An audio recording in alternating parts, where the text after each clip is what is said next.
أعوذ بالله من الشيطان الرجيم بسم الله الرحمن الرحيم Assalamu alaikum wa rahmatullahi wa barakatuh. I hope everyone's settling down well into the routine of Shahr Ramadan. I hope we're making the most of these days and nights. And inshallah tonight we will carry on with our course of perfecting our recitation. And inshallah we can take a step closer to be able to recite the perfect book the perfect way. And our recitation of salah even better. Before we begin our lesson for today, just want to recap of what we learned so far. So we've learned short vowels and long vowels.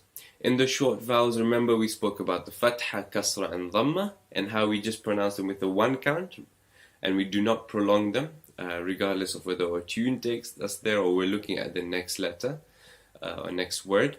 And we paid special attention to dhamma and kasra, where we said dhamma is pronounced with a sharp upward pronunciation of u instead of o, and we gave an example of mu'minun instead of mu'minun.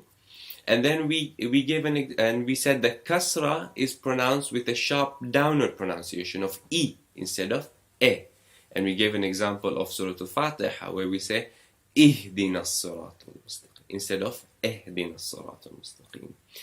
Then we went into long vowels and we introduced mud letters, alif, ya and wa, and we went through how they activate the short vowels to make them into long vowels. And we said that we pronounce them with 2 count instead of 1.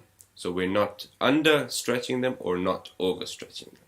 So today's lesson, we're going to go through a makharij.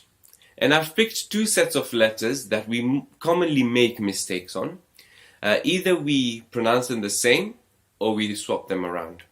So today, inshallah, I will go through exactly how to pronounce these 2 sets of letters, namely ha and ha, and sad and sin. And inshallah, after today, we'll never make these mistakes again and we'll recite them perfectly from now on.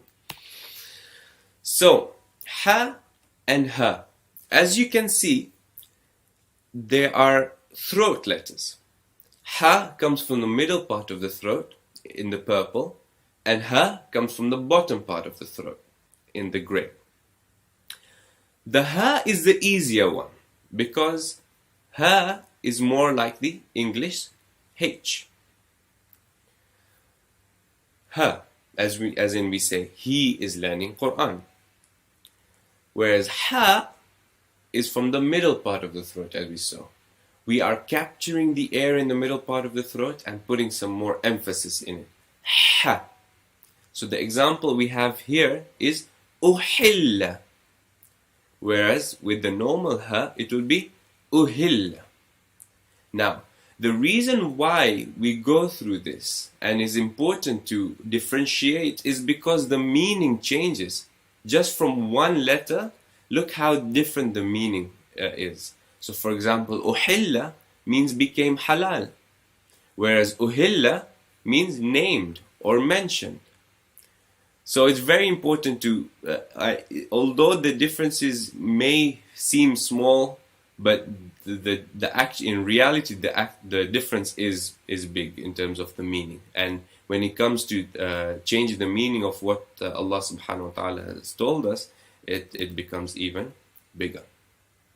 So we'll practice a few again from the surahs that we recite, and I'll go through them and then we can go through them together as well. So the first one is Surah Al-Ikhlas. The first ha, as we can see, is like the English H, the nice and simple one. Qul huwa Allah. Yeah? Huwa. And then the next one, ha, this is the one that we pronounce from the middle part of the throat. We capture the air. Ahad, we pronounce with a bit more emphasis. Ahad. So now it's important that we differentiate. So I will recite it and then you repeat after me. Qul huwa Allahu ahad. See the difference? Qul huwa Allahu ahad. The next example is Allahu Samad. So now this ha, it looks slightly different to how we've seen the ha, but this is actually the H from the bottom part of the throat, the one that we do not put emphasis on, the one that's similar to the English H. Allahu Samad.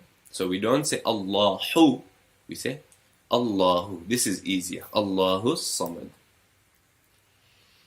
And then the final bit of Surah Al-Ikhlas, Lam yalid wa lam yulad wa lam yakul lahu kufuwan ahad. So now this one, ha, this is where we capture the air again from the middle part of our throat. Ahad. So I'm going to recite the phrase and then you repeat after me. وَلَمْ يَكُنْ لَهُ كُفُوًا أَحَدٌ. أحسنت. The next set of letters that I'd like to explain and discuss are Sad and Sin. They're very simple in terms of the pronunciation because Sin, as you can see, is very similar to the letter S in English. And there's nothing special about it per se. Whereas Sad is more pronounced with a rounded mouth. So Sin with a flat mouth. An easy way to remember this is if you see the Sin has teeth. So when you say Sin, you're smiling, you're showing your teeth. Sin. Whereas Sad, you can see, has an roundedness to it. So you're pronouncing it with a round mouth. Sad. Very simple. So Sin, the one that has teeth, you show with a smile, similar to the letter S in English. And Sad, it has a roundedness on it, so you pronounce with a rounder mouth. Sad. And again, very, very key that we pronounce them correctly because it changes the whole meaning. So for example, with Sin, Sa'idan means happy. But then if you pronounce with a Sad, Sa'idan means earth or soil. So let's practice. إِيَّاكَ نَعْبُدُ وَإِيَّاكَ نَسْتَعِينُ. So as you can see, this is the one with the teeth. So we naturally show our teeth when we recite it. We smile. نَسْتَعِينُ. Not نَسْتَعِينُ. نَسْتَعِينُ.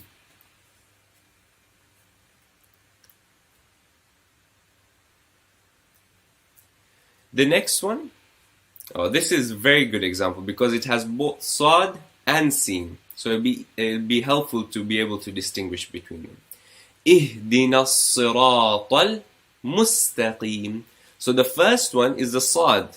And we know that because it has a roundedness to it. So we pronounce it with a round mouth. صراط. صراط. And remember it has a whistling sound. صراط. And then the next one, you can see it has the teeth. So then you show your teeth and you pronounce it with a smile. Mustaqim. So I'm going to say the phrase and then you repeat after me. Ihdina as-sirata al-mustaqim. Ahsant. So there we have it. We've now learnt 2 sets of letters of the Arabic alphabet. And inshallah, let's practice this. We'll go through more examples. Make sure to practice your texts and record them as a family and send them through. So just so that I can listen to them and then I can provide feedback as well. And you'll get a chance of winning the competition for the week. Let's pray to Allah subhanahu wa ta'ala to give us the tawfiq to master this pronunciation of the letters. And inshallah we can go another step towards perfecting our recitation. Wassalamu alaikum wa rahmatullahi wa barakatuh.